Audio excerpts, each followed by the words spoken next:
Hi, my name is Annabella Hagen. I have been a licensed clinical social worker for over 20 years. My experience with OCD began with my youngest son. Since he was a toddler, he seemed to have more severe temper tantrums than other kids his age. I had no idea that his stubborn streaks were part of his OCD. It wasn't until years later that I realized his behaviors were part of his just right OCD. What is OCD? OCD has been called the doubting disease. Uncertainty is the driving force behind it. Individuals' worries and fears, which are the obsessions, target the things that matter most to them. They may constantly obsess about the past or future.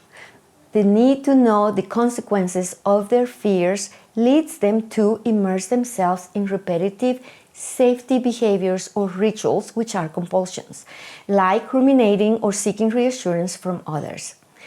OCD can lead individuals to doubt themselves and to believe that they are the exception to the rule. No matter what their mind comes up with, it's never enough to satisfy the uncertainty they feel.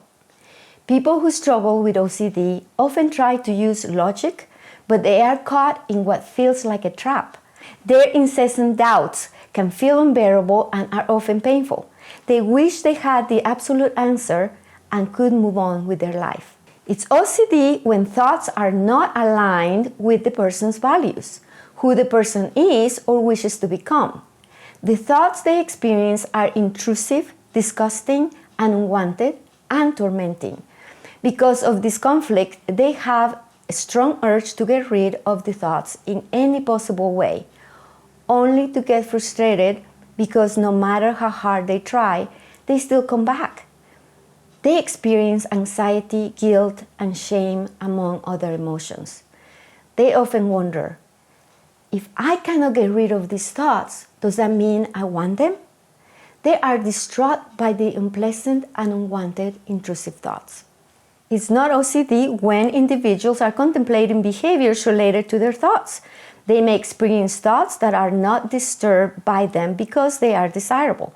The thoughts are aligned with who they are or want to be, such as someone contemplating an inappropriate behavior and wanting to execute on that thought. For example, wanting to have an extramarital affair.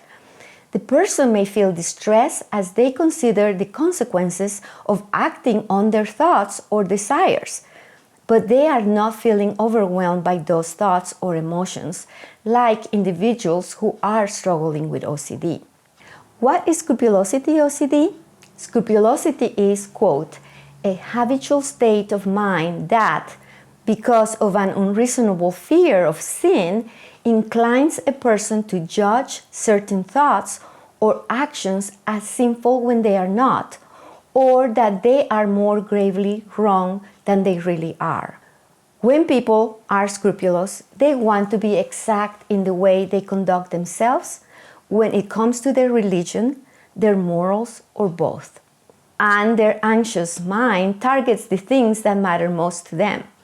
The constant need to live their morals and their religion perfectly and feeling like they are falling short leads them to experience anxiety, uncertainty, and sometimes depression.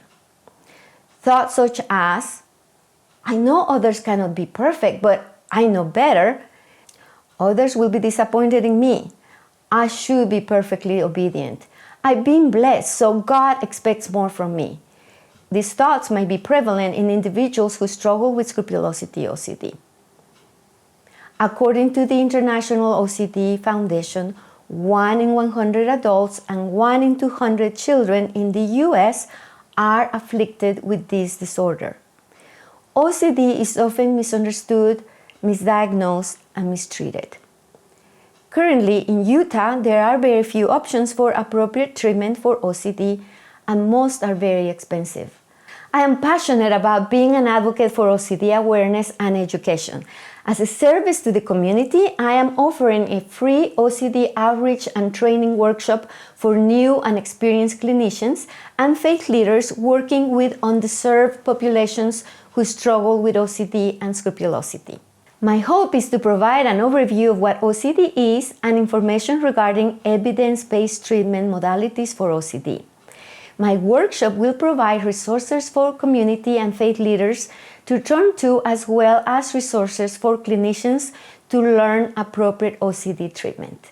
If you are interested in this free opportunity to learn more about OCD and Scrupulosity OCD, please contact us via the information below.